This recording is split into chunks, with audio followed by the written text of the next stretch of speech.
With the buzzer-beating tip-in to beat the Pacers last night. It was a good win for them. They snapped the losing streak. It's hard to imagine what the NBA would be like without the King. He's been the face of the league for 2 decades. He was asked about being the face of the NBA yesterday with Pat McAfee.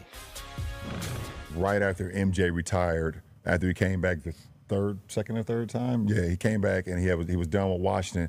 There was a big fan player separation with our league. I feel like in order for myself to make a name for myself, obviously I knew the play was going to take care of itself because I knew how much I committed to it, but also I wanted to handle the responsibility, of showing a face of the league in the sense of a modern citizen, being a role model. I felt like, I had an opportunity to not only play the game that I love, but also I wanted fans to follow me. I wanted people to follow my journey.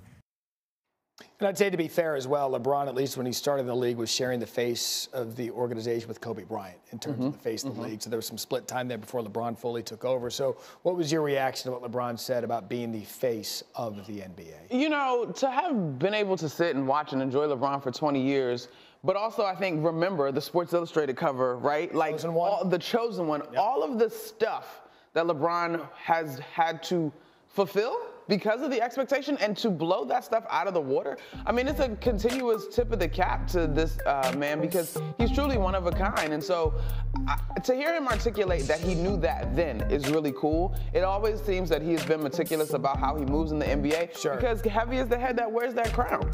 And you're right, Sports Illustrated as a teenager, I think it's ironic too that both he and Kobe came out of high school and then became the best players in the league during their own time. So Tim McMahon, what are your thoughts about LeBron's legacy and kind of alluding to it, the importance of him controlling his own narrative?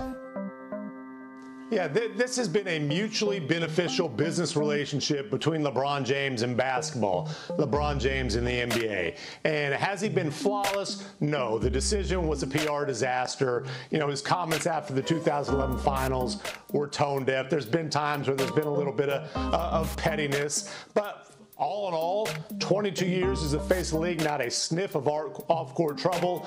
Obviously, on-court brilliance. He's more than held up his end of the bargain.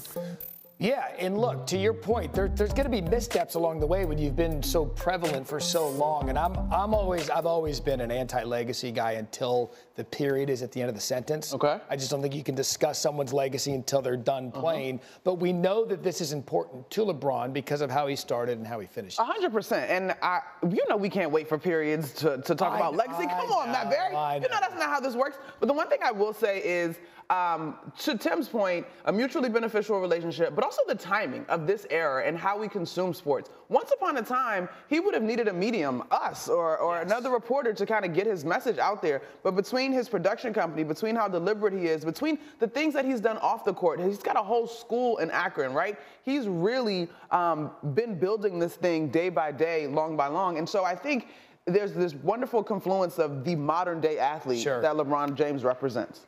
Yeah, and look, end of the day, we saw this kind of with Magic Johnson when he was done playing. When he started dipping his toe into different business ventures, everyone's got a production company now. Yeah. Tim McMahon might have a production company we don't know about.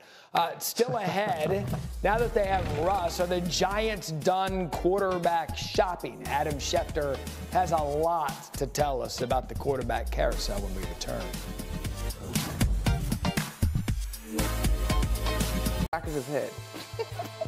Optimus Time is good. Tim McMahon. Yeah, the thing I love about this is he doesn't even crack a smile. He could not be less impressed with himself after delivering what might be the best highlight dime of the NBA season so far.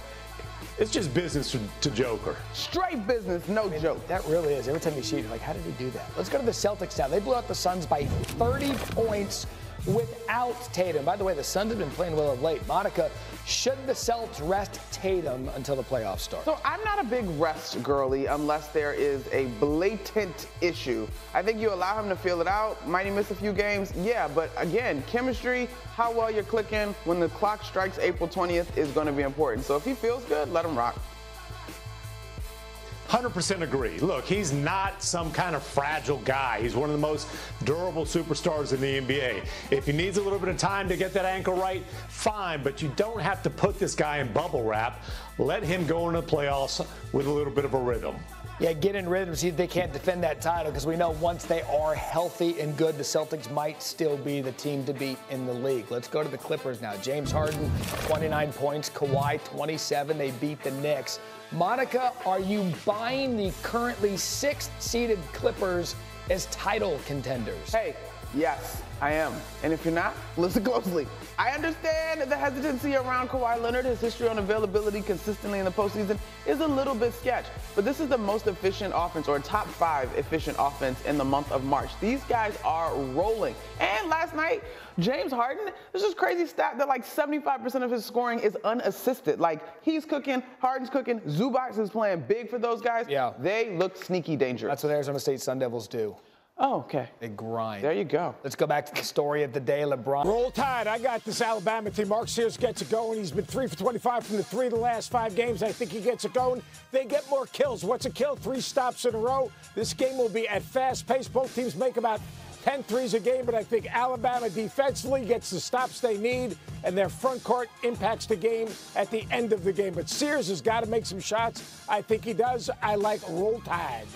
Move to the West. Maryland, dramatic. Florida, dramatic. Who you got in this one? I have the Gators. I think the Gators are the best team in college basketball. They absolutely wear you down with their depth. Walter Clayton is the best guard in America. They make Derek Queen the member of the Crab Five that plays up front. They put him in ball screens. They make him run the floor. They get to the offensive glass. They get him in foul trouble. Matchup to watch, Jacoby Gillespie and Walter Clayton will be a game within a game. But the Gators, too big, too long, great offensive rebounding team. I got the Gators. Both surviving last matchup. Let's go to the West and keep it there. Let's go Woo Pig and 10. Texas Tech the 3. Who you got? Yeah, John Calipari said refuse to lose, and that's what this team has done in the NCAA tournament. They were 0-5 in the SEC, and they turned their season around, and they get a Duke Thero back today, and that's going to be huge. They need his physicality. The defense of Arkansas has been terrific in the last month. Their length and their athleticism, I think they keep Texas Tech in front. One of those guys steps up. I don't know who it's going to be. It might be Boogie Fland. It might be a Duke Thero, but one of those guys is going to step up and make a difference at the end of the game. Love the upset call. Let's go back to the East. Now, this one is fantastic. Arizona the 4, Duke the 1. Who you got? I've got Duke, and I know they're playing against the Coach K killer in Caleb Love. I mean, he sent Coach K home on senior night. He sent Coach K home in the NCAA tournament. This Duke defense is just different. Size, length, athleticism. They build a wall around that three-point line. You can't get to the front of the rim. Obviously, Cooper Flagg is different, but Tyrese Proctor's not been good. He's been absolutely phenomenal in the last 3 weeks. So Tyrese Proctor and that Duke defense, a little bit too much. Also, the question answered, Cooper Flagg is healthy. He looks good. There was a scare in the ACC tournament. It appears he is going to be fine the rest of the way. So now that we know the Sweet 16 big picture, which team do you have the most confidence in and why? I have the most confidence in the Gators. After watching the SEC tournament, they were absolutely incredible. The pace they play with, the force they play with, the confidence they play with, the freedom they play with, their ability to defend, protect the rim, their ability to get to the offensive glass, the ability to have different guys step up. And in the NCAA tournament, you're going to have one of those games they had against a very good UConn team. And at the end of the game, they made plays, whether it was Elijah Martin getting to the rim, whether it was Walter Clayton knocking down those 2 big threes. This Florida team is the most complete and deepest team in college basketball. And they were the most popular team in a bracket to cut down the nets. What does that mean? We'll find out. What about the Sweet 16 team you have the least amount of confidence in? I'm a little worried about Auburn. Auburn didn't play well at the end of the season, losing 3 of the last 4 in the NCAA tournament. They haven't been dominant. And Chad Baker-Mazara, we know he's the lightning rod. He can impact the game in so many different ways, positively and negatively. He has that little hip pointer, and he did not look good at the end of that game. They need him 100% healthy, and they're playing against the Michigan team. Those 2 bigs, those big-to-big screens they play with, the 2 7-footers, really skilled. As long as Golden stays out of foul trouble, and as long as Michigan takes care of the ball against a tough Auburn defense, I think Michigan wins this game. Yeah, and which number 1 seed goes down first?